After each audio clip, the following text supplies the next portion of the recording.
मैं रहमतुल्लाह। मैं सदियाकुल। आप देख रहे हैं आपका और हमारा अपना रिएक्शन यूट्यूब चैनल। तो वीडियो की तरफ चलते हैं। सॉरी दोस्तों, कल वीडियो नहीं आ सकी किस वजह से।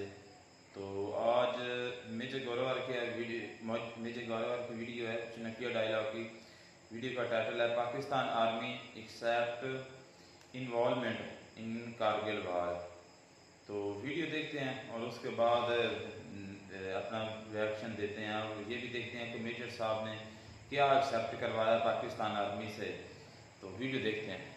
जब सच बोलने का तुम्हें अंदर से उबाल आ ही गया तो ये भी बोल दो कि कश्मीर के अंदर तुमने एसएसजी वाले भेजे थे जो हमारे बड़े थे। इनकी पतलूनें 93,000 ढाका में उतार चुके हैं दोस्तों। 2024 और गौरवारी आज फिर इनकी पतलूनें उतारने लगे। कश्मीरी गए इंडियन आर्मी के पास, बोला पता नहीं सर कौन पागल के बच्चे घूम रहे, जरा इनको जूते मारो। फिर कहते हैं 1971 में बड़े ब्रेवली लड़े। हाँ, हमें पता है कितनी बहादुरी से लड़े। पाकिस्तान किस मोड़ पे आके फंसा है दोस्तों, उसके निकलने का कोई भी रास्ता नहीं है।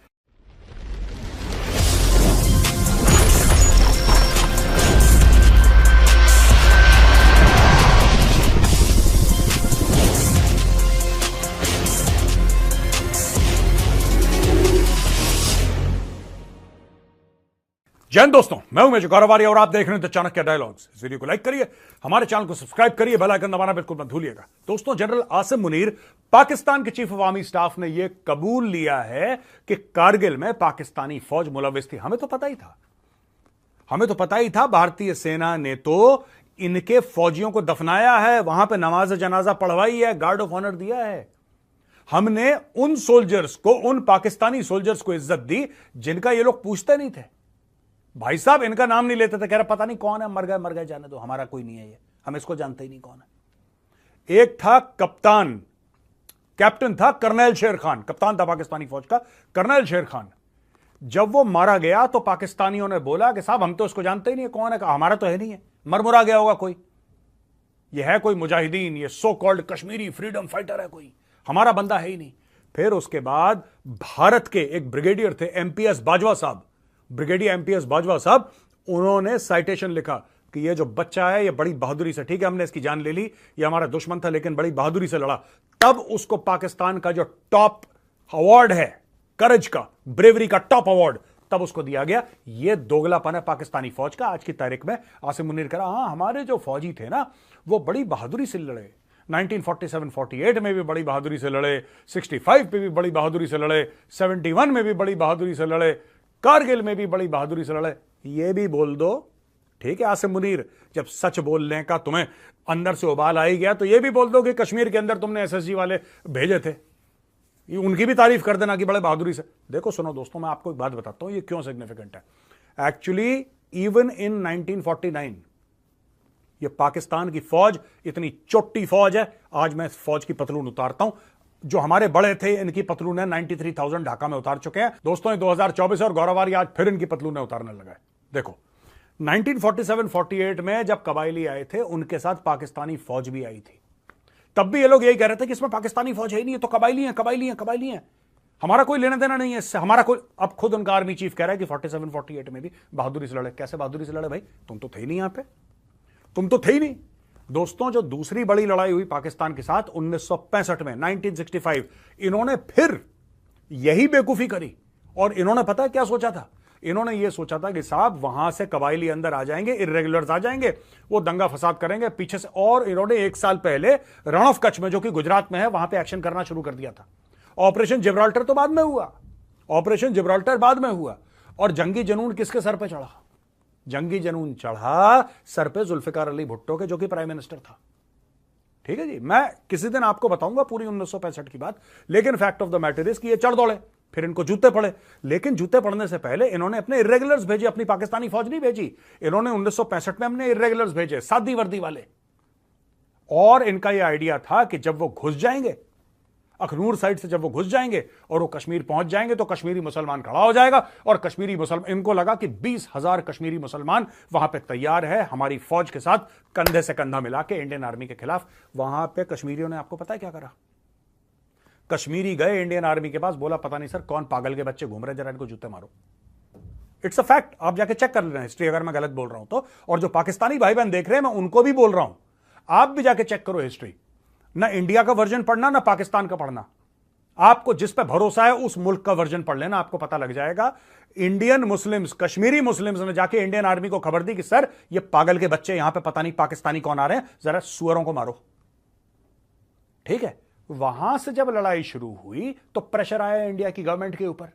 जब इंडिया की गवर्नमेंट के ऊपर प्रेशर आया कि साहब आप तो इनको सॉर्ट आउट नहीं कर रहे, पाकिस्तानी फौज आ गए, आप क्या एक्शन ले रहे हैं, तब जाके इंडिया ने लाहौर वाला फ्रंट खोला। आज की तारीख में जो पाकिस्तानी झूठ बोलते हैं ना अपने बच्चों से कि हमने लाहौर बचा लिया, और लाहौर तो बचाया था। ऑपरेशन जिब्राल्टर क्या था उसके 1 साल पहले, यानी कि 1964 में तुम लोगों ने रण ऑफ कच्छ में क्या करा था, जरा ये भी अपने बच्चों को तो बताओ जरा। फिर कहते हैं 1971 में बड़े ब्रेवली लड़े। हाँ, हमें पता है कितनी बहादुरी से लड़े, जब 93,000 ने सरेंडर कर दिया था। ढाका में अभी भी तुम्हारी पतलूनें टंगी हैं, सूख रही हैं, अभी तक सूखी नहीं जब से गीली हुई थी। राइट, ये भी हमें पता है कितनी बहादुरी से तुम्हारी फौज लड़ी। और 1999 कारगिल, वाह, वो तो बहुत ही खतरनाक एक्शन था तुम्हारा। आए कारगिल पे चढ़ दौड़े। जब इंडियन आर्मी ने एक्शन शुरू करा और इंडियन एयरफोर्स ने वहां पे बम मारने शुरू करे, और इंडियन नेवी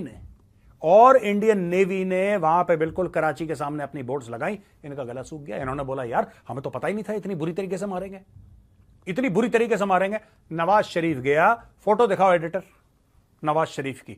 नवाज शरीफ गिर गया बिल क्लिंटन के कदमों पे, क्या भाईजान माफ कर दो, माफ कर, रास्ता दे दो, हमारे बंदे निकल जाएं। ये परवेज मुशर्रफ पागल का बच्चा है, इसने हमें बताया नहीं क्या कर रहा है। आपको पता है जब ब्रीफिंग चल रही थी, मैं मजाक नहीं उड़ा रहा किसी की, फौजी जब ब्रीफ कर रहे थे नवाज शरीफ का दिमाग चिकन सैंडविच में था, वहां पे चिकन का सैंडविच रखा हुआ था। फौजी अफसर बता रहे होंगे इसको कि सर ये चोटी है, यहां पे हम जाएंगे, ऐसा करेंगे, ये मुंह में ठूस रहा था, stuffing his face with chicken sandwiches. तभी तो गड़बड़ हो गई पाकिस्तान में। अच्छा, ये बात मैं क्यों कर रहा हूं, एक तो जनरल आसिम मुनीर ने बोला है, क्या हो गया वहां पे पाकिस्तान की सड़कों में बवाल हो गया दोस्तों। पाकिस्तान में पूरा एक हजूम इकट्ठा हो गया लाखों लोगों का, और उसने बोला कि चलो जेल, उसने बोला चलो जेल, और बोला कि आज हम इमरान खान को जेल से छुड़ा के मानेंगे। वहां पे फायरिंग हो गई। अब तक पाकिस्तानी मीडिया यह नहीं बता रहा कि कितने लोग मरे। कोई कह रहा है दर्जन मरे, कोई कह रहा है 20 मरे, कोई कह रहा है 2 दर्जन मरे, 50, नोबडी नोज। कोई कह रहा है कोई भी नहीं मरा। ये भी लोग कह रहे हैं कि कोई भी नहीं मरा, सिर्फ लाठीचार्ज हुआ है, सिर्फ वाटर कैनन हुई है, सिर्फ टीयर गैस हुआ है। कोई कह रहा फायरिंग हुई है। यहां पे लोग ये कह रहे हैं कि साहब कोई ग्रेनेड ले आया था, बीच में किसी ने ग्रेनेड फेंक दिया। अब पता नहीं, जितने मुंह उतनी बातें। लेकिन fact of the matter is कि इस फौज को, यानी कि जनरल आसिम मुनीर की फौज को यह नहीं पता कि इमरान खान जैसे बंदे का क्या करना है। और दोस्तों अब मैं आपको एनालाइज करके बताऊंगा कि पाकिस्तान में हो क्या रहा है। ये तो जो घटना थी घट गई 1-2 दिन पहले यार, ये तो कल की घटना है प्रोटेस्ट की, और उसके पहले की घटना है जब उसने बोला कि साहब हमारे फौजी तो बड़ी बहादुरी से लड़े, बड़ी वीरता से लड़े, ये सब कारगिल का नाम लिया, 48, 49, 47 का, वो सब ठीक है यार, वो अलग मैटर है। अब मैं आपको बताता हूं दोस्तों, ऐसी बात है। अब जियो पॉलिटिक्स पे आ जाते हैं, ठीक है ना। एक तो ये हो गया क्या हुआ। अब जियो पॉलिटिक्स ये बताती है हमें कि किस तरीके से इमरान खान भी अमेरिकन के पीछे लगा हुआ है कि मुझे निकालो और मुझे प्रधानमंत्री बनाओ, और फौज भी लगी है अमेरिकन के पीछे। दोस्तों यह भी सच्चाई है, आज की तारीख में जो पाकिस्तान की आर्मी है, पाकिस्तान की आर्मी बैलेंसिंग एक्ट कर रही है चाइनीज और अमेरिकन के बीच में। और उनको एक बात तय पता है बिल्कुल, दे नो फॉर श्योर 100% कि जितने भी मल्टीलैटरल लेंडिंग एजेंसीज हैं, चाहे वो वर्ल्ड बैंक हो, ठीक है जी, चाहे वो IMF हो, ये सारी की सारी अमेरिकन कंट्रोल है। चाइना के पास एक नहीं है ऐसी। हां, चाइना अपने बैंक से बोल के लोन दिलवा सकता है, ठीक है, चाइना खुद पैसे दे सकता है, लेकिन चाइना देता है बड़े मोटे ब्याज पे। पाकिस्तान की रीढ़ की हड्डी टूट जाएगी उसके पैसे वापस करते करते। और यहां पे IMF है, IMF 24वीं बार पाकिस्तान को पैसा दे रहा है, और पिछले 23वीं बार जो दिया पाकिस्तान ने मुंह पहुंचा, हाथ वाथ झाड़ा, बोला थैंक यू वेरी मच यार, अच्छा लगा। डकार मारी पाकिस्तान ने, कहानी खत्म हो गई, या डकार भी नहीं मारी होगी, राइट। अब देखो पाकिस्तान के लिए मजबूरी बन गया है दोस्तों ये सब। ये जो आप देख रहे हैं ना, ये जब सीन्स आप देख रहे हैं अपने स्क्रीन पे इस वक्त, किस तरीके से भीड़ उमड़ के आई है, किस तरीके से वहां पे बिल्कुल हाय तौबा मची हुई है। ये क्या हो रहा है, ये हो रहा है दोस्तों, मैं आपको बताता हूं। दोस्तों टोटल स्टोरी ये है कि जब इमरान खान को हटाया गया और शहबाज शरीफ को बनाया गया, तो शहबाज शरीफ कटोरा लेके पहुंच गया चाइना, और चाइना का चूरन इसने चख लिया। शहबाज शरीफ चाहता है कि China Pakistan economic corridor activate हो जाए। चाइना पाकिस्तान इकोनॉमिक कॉरिडोर बंद करवाई थी इमरान खान नियाजी ने। यह बात तो हर एक पाकिस्तानी मानेगा कि इमरान खान ने बोला कि कागज दिखाओ भाई, चाइना पाकिस्तान इकोनॉमिक कॉरिडोर के कागज दिखाओ और यह प्रूव करो कि यह पाकिस्तान के फायदे में है कि नुकसान में है। उसने यह बोला। और इमरान खान कभी भी चाइना पाकिस्तान इकोनॉमिक कॉरिडोर के खिलाफ नहीं था दोस्तों। He was never against China Pakistan economic corridor. वो सिर्फ ये कह रहा था कि यह पाकिस्तान के मफाद में है कि पाकिस्तान के नुकसान में है, यह मुझे समझा दो, कागज दिखाओ। फौज ने, पाकिस्तानी फौज ने इमरान खान को कागज दिखाने से मना कर दिया। जब उसने इंसिस्ट करा, जब वो पीछे पड़ गया कि मैं देश का प्रधानमंत्री हूं यार, तो मुझे भी कागज नहीं दिखा सकते, तब यह मरे मन से लाए कागज। ये मरे मन से लाए कागज जब इमरान खान ने देखे चाइना पाकिस्तान इकोनॉमिक कॉरिडोर के कागज, इमरान खान के होश फाख्ता हो गए। इमरान खान ने उसमें चाबी लगवा दी। चाबी लगवा दी, चीन का बन गया दुश्मन। जब चीन का बन गया दुश्मन तो चीन ने उसको फड़का दिया। राइट? अच्छा, इसमें आता है अमेरिका का मामला। बीच में अमेरिका मांगता है ड्रोन बेसिस। जब ड्रोन बेसिस मांगता है अमेरिका उससे और इमरान खान मना कर देता है ड्रोन बेसिस के लिए, तो यह कह देता है एब्सोल्युटली नॉट। अच्छा, इमरान खान के मन में यह बात थी, कई लोगों ने यह सोचा कि चाइना का एजेंट है, कई लोगों ने यह भी समझा कि यह अमेरिका का एजेंट है, क्योंकि कभी यह काम ऐसे करता था कि चाइना के मफाद में हो, कभी काम ऐसे करता था जो कि अमेरिका के फायदे में हो। लेकिन दोस्तों, इसने ही manage to upset both of them. Imran Khan ने चीन के खिलाफ भी कुछ काम करे और अमेरिका के खिलाफ भी कुछ काम करे, बहरहाल उसकी गद्दी चले गई, वो जेल में है। आज की तारीख में पाकिस्तान तहरीक इंसाफ मोटे पैसे खर्च कर रहा है अमेरिका में लॉबिंग के ऊपर। हजारों डॉलर हर महीने खर्च किए जाते हैं पाकिस्तान तहरीक इंसाफ के फंड से, और वहां पे लॉबिंग की जाती है कि इमरान को निकालो, इमरान को निकालो। एक और चीज है, वो ऑक्सफोर्ड का चांसलर बनेगा। वो हम आपको बता ही चुके हैं पहले, बहुत पहले हमने खबर कवर करी थी और दो बार कवर करी थी कि ऑक्सफोर्ड का उसको चांसलर बनाने का, कि वो चुनाव में खड़ा हो जाए। एक बार वो ऑक्सफोर्ड का चांसलर बन जाएगा तो दुनिया के सामने खबर आ जाएगी कि ऑक्सफोर्ड का चांसलर जेल में भाई, उसको निकालो जेल से। और प्रेशर बन जाएगा पाकिस्तानी सरकार और पाकिस्तानी फौज के ऊपर। वहां पे पाकिस्तानी आर्मी क्या कर रही है दोस्तों, ये आपको समझने की जरूरत है। वहां पे पाकिस्तानी आर्मी बैलेंस करने की कोशिश कर रही है between China and America. Right? जैसा मैंने बोला, वो भली भांति इस चीज से परिचित है कि पैसे अब चाइना से ज्यादा नहीं आने वाले। जो पैसे आएंगे वो अमेरिका बहादुर से आएंगे। अमेरिका ऐसे दे या ऐसे पकड़े नाक, पैसे अमेरिका ही देगा। कैसे देगा अमेरिका पैसे? अमेरिका इस तरीके से पैसे देगा, कभी आईएमएफ से लोन दिलवा दिया, ठीक है जी, कभी अमेरिका ने वर्ल्ड बैंक को बोला कि यार देखो 1-2 बिलियन दे दो इनको। इसी प्रकार से दाएं बाएं अमेरिका पैसे देता रहेगा। अब आप सोचिएगा पाकिस्तान किस मोड़ पे आके फंसा है दोस्तों। उसके निकलने का कोई भी रास्ता नहीं है। ये जो पूरा कह रहा है ना आसिम मुनीर कि ये हो गया, सितंबर का महीना है, 1965 की लड़ाई और यौम दिफा और फलाना ढिमका, ये सारा का सारा ये क्या झूठ है? ये है पब्लिक का मोराल रेज करने की बात। क्योंकि दोस्तों, जो पाकिस्तानी पब्लिक है उसका मोराल, उसका मोटिवेशन सब घुटनों में, जूतों में आ चुका है, और इससे आसिम मुनीर बहुत ज्यादा परेशान है। तो बीच बीच में झूठ बोल के कि तुम्हारे फौजियों ने बड़ा बलिदान दिया और बड़ी शहादतें दी, कुछ नहीं दी। सरेंडरी फौज है ये, 2 टके की फौज नहीं है। आई तो anyway don't like this army, it's a useless non professional army. ठीक है जी। अब आखिरी चीज, इमरान खान का मैटर क्या है? ये मैटर और बढ़ेगा दोस्तों। इसको अमेरिका हवा देगा, जिसकी वजह से इमरान खान जेल गया था, वही लोग इसको जेल से धीरे धीरे निकालेंगे। राइट? अगर डील सेट हो गई तो इमरान खान, मैं आपको बता रहा हूं, आज बता रहा हूं, अगर डील सेट हो गई तो 2026 के पहले इमरान खान दोबारा प्रधानमंत्री बन जाएगा पाकिस्तान का। अगर डील सेट हो गई, सारी चीज है। इमरान खान को किसी ना किसी के साथ डील करनी पड़ेगी, चाहे वो अमेरिकन के साथ कर ले, चाहे वो चाइनीज के साथ कर ले, चाहे वो पाकिस्तानी फौज के साथ कर ले। और पाकिस्तानी फौज इस डील में किसी के साथ भी डील करेगा, वो बिचौलिया पाकिस्तानी आर्मी बनेगी। ये सोचने वाली बात है। अब दोस्तों चलते हैं क्वेश्चन एंड आंसर्स की ओर। पहला सवाल अमृत आनंद का है। Sir, we are hearing news about 41,000 crore being allocated for third aircraft carrier. Considering the fact that Vikrant costed less and we already have the technology, does it mean we will be building a bigger and more advanced carrier than INS Vikrant? Also, sir, why are you not doing Saturday evening live? बात यह है दोस्तों कि अमृत आनंद जी, अभी देखिए बात यह है कि तीसरा एयरक्राफ्ट कैरियर का ये जो बजट आपके सामने आया, this is a tentative budget, so nobody knows कि एग्जैक्ट बजट कितना है, क्या है।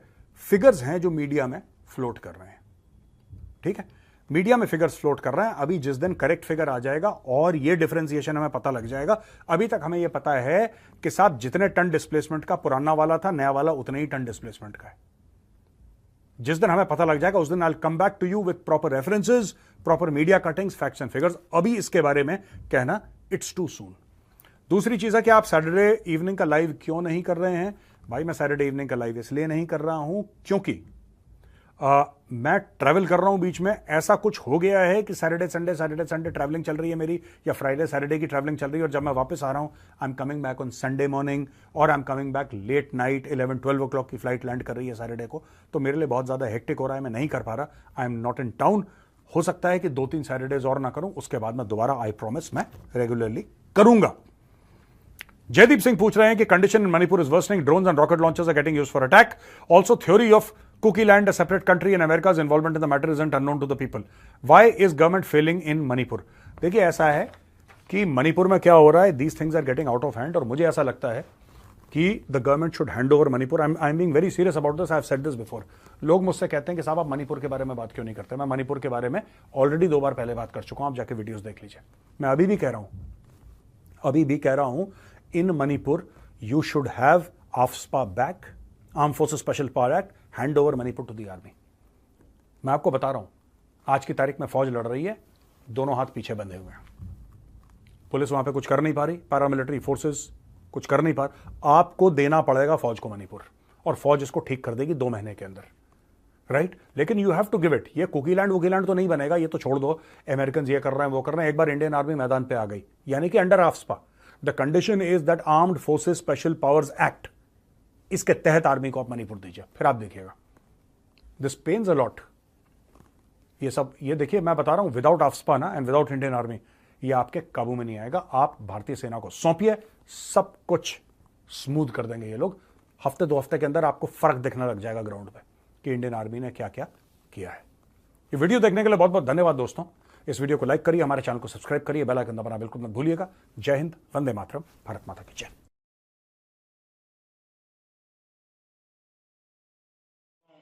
वीडियो तो हो गई खत्म, खतरनाक वीडियो थी तो वीडियो खत्म हो गई। मेजर साहब ने अपना जो बोलने का अंदाज है, उनका क्या दबंग अंदाज है।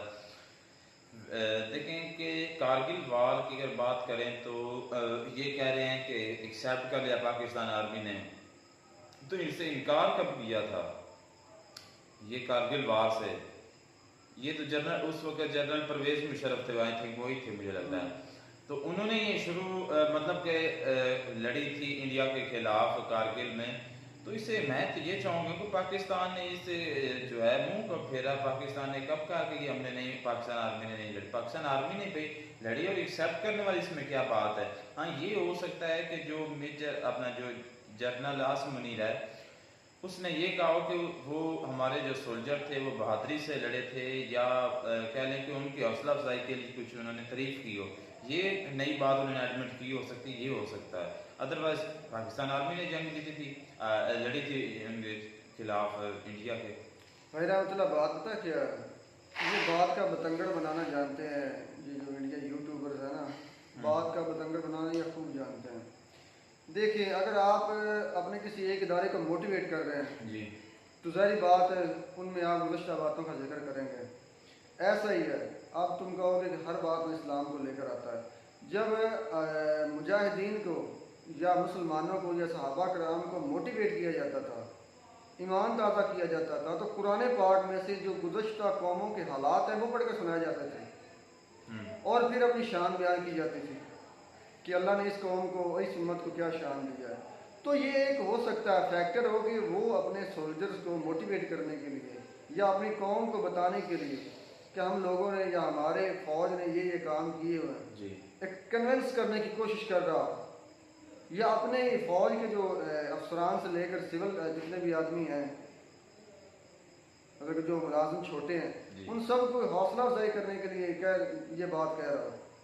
तो ये तो हर मुल्क में होता है कि आपके मुल्क में नहीं कहते कि हमने इतनी जंगें लड़ी हुई हैं, सारी जीती हुई हैं, चाहे उसमें से झूठ हो। हाँ, पाकिस्तान के खिलाफ आप कहते हैं कि जो पाकिस्तान के खिलाफ लड़ी है वो इंडिया जीता हुआ है, और अगर ये बात पाकिस्तान कहे तो आप कहते हैं झूठ है। लेकिन मेरे भाई ये देखें, बात उधर आगे हमने करनी तो मैंने ज़रूर थी 1971 वॉर की। कितने कह लें कि झड़प हुई थी इनके दरमियान, पाकिस्तान आर्मी और इंडियन आर्मी के दरमियान, कब ये अगेंस्ट एक दूसरे के हुए थे, गुत्थम गुत्था हुए थे, लड़े थे, कितने सोल्जर दोनों तरफ से जो मारे गए थे। को मेरे ख्याल से को ज़्यादा से ज़्यादा दोनों साइड से भी कर ले, अंदाजन मैं गलत बोल सकता, ज़्यादा से ज़्यादा 40-50 हो सकते हैं, इतने ही होंगे। अदरवाइज आर्मी ने, जो पाकिस्तान आर्मी थी, उन्होंने तो वैसे सरेंडर कर दिया था। नहीं अब उसके रीज़न, मेरी बात आप उसके बेशुमार रीज़न है। अब जीतने की और हारने की बात करें तो अब जीतने हारने की क्या बात है इसमें, आप कहाँ आप कैसे जीते? जीते तो तब है जब हारा है, एक दुश्मन को हराया जाए, उसको मारा जाए, और वो जब खुद कहे कि भाई मैं हार चुका हूँ, तो फिर आप जीते हैं, ऐलान होता है। तो आपने इसमें लड़े ही नहीं है, तो ये मेरे ख्याल से आप मेजर साहब आप भी चूरन बेच रहे हैं। आप हमें पाकिस्तान में कहते हैं लाहौर वाला चूरन, और मैं आपको कहना चाहता हूँ कि आप दिल्ली वाला जो चूरन है वो बेच रहे हैं आप, और काफ़ी टाइम से बेच रहे हैं। सन 1971 में इन्होंने इतनी बेगैरती की और फिर से सीना चौड़ा करके कहते हैं, गौर से सुनिएगा, अपनी लान तान गौर से सुनिएगा। सन 1971 इंडिया पाकिस्तान की वॉर ही नहीं थी। सन 1971 वॉर थी स्टेट ऑफ पाकिस्तान की, समझ में आई? वॉर नहीं थी, वो इख्तलाफ था स्टेट ऑफ पाकिस्तान का एक सूबे का दूसरे सूबे के साथ। उसमें इंटर हुए आप लोग, उसमें एंट्री भी की आप लोगों ने, उसमें पनाह भी आप लोगों ने दी, असला भी आप लोगों ने दिया, और अटैक भी आप लोगों ने इंडिया पर, पाकिस्तान पर किया। समझ में आई बात? ये स्टेट ऑफ पाकिस्तान की आपस में जिस किस्म लड़ाई होती या फसाद होता, जो कुछ भी था, वो एक मुल्क का अपने ही साथ था, एक सूबे का दूसरे सूबे के साथ, ना कि एक मुल्क का दूसरे मुल्क के साथ। वहाँ पर इंटरफेरेंस की आप लोगों ने। फिर जब आप उनके वजीर आजम होने वाले सो कॉल वजीर आजम से लेकर उनके लोगों को पनाह देंगे, तो वो आपसे हथियार लेकर, आपकी पनाह लेकर फौज को नुकसान पहुंचाएंगे, तो आप पर अटैक किया जाएगा या नहीं किया जाएगा? ये ज़रा अपने ऊपर लेकर देखो, किया जाएगा ना? अच्छा, उसके बाद जो मुकम्मल बाकायदा अटैक है वो आपकी तरफ से हुआ, नेवी से लेकर एयरफोर्स से लेकर मतलब कि आर्मी तक जितने भी अटैक्स हैं, ये आप लोगों ने जंग शुरू कर दी। अच्छा, जनरल न्याजी के बारे में मैं आज तक ये सुनता हूँ कि उसने सरेंडर किया। अच्छा, मुजम्मिल शाह की वीडियो देख रहे थे हम, मुजम्मिल कुरैशी की, उसने कहा कि इसने ना चीफ ऑफ आर्मी जो था हमारा कमांडर था जनरल न्याजी, उसने दस्तखत करने से सरेंडर के मना कर दिया। मुजम्मिल शाह की वीडियो थे, मुजम्मिल शाह उसने मना कर दिया। यहाँ पर आप झूठ बोल रहे हैं, यहाँ पर आपने झूठ बोला है, जरा गौर से सुनिएगा। तो उसके जवाब में आपके कमांडर कहते हैं कि अगर तुमने दस्तखत ना किए तो जो तुम्हारे साथ 1 लाख फौज है ना, हम उसे मार देंगे। सरेंडर किया 93,000 ने, ये आप कहते हैं, हर वीडियो में कहते हैं। बाकी के 7,000 वो कहाँ गए? बाकी के 7,000 किधर गए? ठीक है, और फिर कहते हैं आपने पाकिस्तानी आर्मी ने पैंटें उतारी। देखो, जब कोई आदमी निहत्था होता है, उसके पास हथियार नहीं होता, ठीक है, वो उसको हुक्म दिया जाता है आर्मी की फौज की तरफ से कि मियाँ आपने कोई मुज़ाहमत नहीं करनी, तो उसके बाद जो होने वाला सलूक है उसमें वो बेबस होता है, ठीक है ना? अगर उसमें वो लड़ता है, अब पहली बात तो ये है कि अगर उसे इस बेगैरती का इल्म हो तो वो सरेंडर करे ही ना। अगर वहाँ पर आपने बेगैरती की हुई भी है किसी हद तक, चलो इस बात किसी हद तक आपके बकौल मान भी लें, तो उसमें आपकी बहादुरी किधर है? एक निहत्थे इंसान पर आप गन से या वायलेशन करके अगर कुछ करवाते हैं तो उसमें आपकी कहाँ पर बहादुरी है? वो भी एक आर्मी अफसर को दूसरे आर्मी अफसर का, जो आर्मी के लोग हैं दूसरे आर्मी के लोगों के साथ करें, तो ये मेरे भाई सीधा सीधा बेगैरती हुई नहीं है तो और क्या है? ये बिल्कुल वही चीज़ है। बिल फर्ज अगर इंडिया की तरफ से कोई आर्मी का बंदा पकड़ा जाता पाकिस्तान में, तो अब वो सब इख्तियार है, उनसे कुछ भी करवा सकते हैं। वो क्या करेगा? ज़रा से ज़रा कितनी मुज़ाहमत कर लेगा?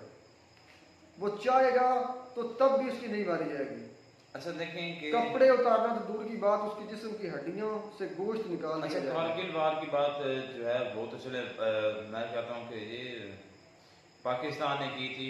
ये ज़रूर है कि उसमें जो मुजाहिदीन थे, जो कबायली थे, उन्होंने भी इनकी मदद की थी, पाकिस्तान आर्मी की इंटरफेस ज़रूर उसके वॉर में की थी। बात आगे वीडियो में चले तो इमरान खान साहब पर बात आ गई। मेरे साहब ने कहा कि चाइना को भी उन्होंने मना कर दिया, यानी कि जो सी पैक था उसको भी क्लोज कर दिया, और यूएसए आया, यूएसए ने भी अड्डे मांगे, उसको भी इमरान खान साहब ने बिल्कुल साफ साफ मना कर दिया, एब्सोल्युटली नॉट जो कहा था। तो मैं कहता हूँ अगर इमरान खान साहब होते ना तो ये यहाँ पर इंडिया के लिए भी सही था और हमारे मतलब पाकिस्तान के लिए भी सही था, क्योंकि वो जानते हैं कि किस तरह अपने जो है ना जो ब्रदर कंट्री हैं, नेबर कंट्री हैं, उनके साथ ताल्लुकात बनाए जाते हैं। इमरान खान मेरी बात सुन भाई रहमतुल्लाह, असल में मेजर साहब ने बहुत अजीब तरीके से और गलत बताने की कोशिश की इमरान खान साहब को। देखो, अगर उसने चाइना के मामले में चाइना को रोका तो उसने मुल्क के हक में रोका। बिल्कुल। अगर उसने अमेरिका को रोका तो तब भी उसने अपने आवाम और मुल्क के हक में रोका। मेरे भाई ठीक समझ आती है, वो ना चाइना की मानता था ना वो अमेरिका की मानता था, वो मानता था अपनी पाकिस्तान के अवाम की भलाई के बारे में, अपने मुल्क के बारे में वो सोचता था, तब उसे मेरे भाई उतारा गया है। बिल्कुल। इसमें ना वो किसी का दोस्त था ना किसी का दुश्मन था, और खालिस अपने कंट्री के लिए सोचता था, और अच्छी बात है। तो ये हमारी आर्मी को भी पसंद नहीं था, क्योंकि उन्होंने करनी थी करप्शन हर जगह पर।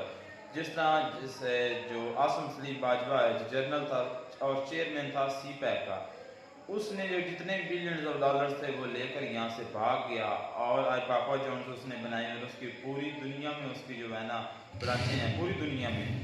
तो जितना भी पैसा खाओगे, मैं तुम्हें कह दूँ, दुनिया में कोई भी खाता रिश्वत लेता है, चाहे मुसलमान है चाहे गैर मुसलमान है, कोई ईमान लाता है नहीं लाता, कोई इस चीज़ को मानता नहीं मानता। एक चीज़ का हमेशा, ये जो अल्लाह ने दिल बनाया हुआ है ना, ये जो दिल बनाया हुआ है अल्लाह ताला ने, ये हमारा आईना है, ये हमारा सबसे बड़ा जज है। ये हमेशा गलत आदमी जितना भी गलत हो, हमेशा गलत आदमी को बताता है कि आप यहाँ पर बिल्कुल गलत कर रहे हैं, बिल्कुल ऐसे कि। तो उम्मीद करते हैं वीडियो पसंद आई तो वीडियो को लाइक शेयर ज़रूर करें। मिलते हैं नेक्स्ट वीडियो में, तब तक के लिए गॉड ब्लेस यू।